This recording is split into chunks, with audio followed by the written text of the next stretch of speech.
எங்கே தான் வெளியே ஷாப்பிங் போனாலும், மால் போனாலும் இந்த மூவி பார்க்க போகிற மாதிரி இருக்காது. சென்னையில் இருக்கும்போது வீக்லி ஒன்ஸ் கண்டிப்பாக மூவி போயிடுவோம். ஆனால் இங்கே அந்த ஆப்ஷன் இல்லை. பட் எல்லா மூவியும் இங்கே வராட்டாலும் ஸ்பெசிஃபிக்காக 1-2 மூவி வந்து இங்கே ரிலீஸ் பண்ணுறாங்க. நிறைய தேட்டரில் இங்கே தமிழ் மூவி ஓடுறதில்ல. 2 தேட்டரில் தான் இங்கே வந்து தமிழ் மூவி ஓடுது. அதுவும் லிமிட்டட் ஸ்க்ரீன் தான். ஸ்பெசிஃபிக்கான டைமிங்கில் மட்டும்தான் தமிழ் மூவி வந்து இங்கே ஓடுது. மூவி பார்க்க போகிறதே ஒரு ஜாலி தான். அதுவும் தமிழ் மூவி நம்ம பீப்புள்ஸ் வராங்கன்னா இன்னும் ஜாலியாகவே இருக்கும். தேட்டருக்குள்ளே போனதுலேருந்து 3 hours வெளியே வர்றது வரைக்கும் ஏதோ நம்ம ஏரியாவில் இருக்கிற மாதிரியே ஒரு ஃபீல். சுற்றி தமிழ் பீப்புள்ஸ், தமிழ் பேசுகிறவங்க, தமிழ் மூவி, அதனால் ரொம்பவே ஜாலியாக இருக்கும். இதுக்கு முன்னாடி நாங்கள் வந்த ஸ்டார்டிங்கில் வந்து லிக் மூவி பார்க்க போனோம். அது ஆக்சுவலி ஸ்மால் ஸ்க்ரீன் தான். ஸோ 30 பீப்புள்ஸ் வந்து அக்கமடேட் பண்ணுற மாதிரி தான் இருந்துச்சு. ஆனால் இந்த ஸ்க்ரீன் வந்து கொஞ்சம் பிக்காக இருக்குது. நிறைய பீப்புள்ஸ் இருக்கிற மாதிரி தான் இருக்குது. எப்போவும் லேட்டாக போகிற நாங்கள் இன்றைக்கி ஃபஸ்ட்டே போய் உட்காந்துட்டோம்.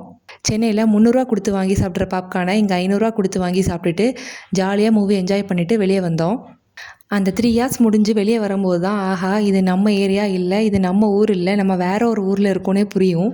நாங்கள் இருக்கிற பிளேஸ்லேருந்து 1/2 hour டிஸ்டன்ஸில் தான் வந்து தமிழ் மூவி ஓடுது. அதனால் வேறு வழி இல்லாமல் 1000 ரூபா செலவு பண்ணி மூவியும் ஜாலியாக பார்த்துட்டு வந்தாச்சு.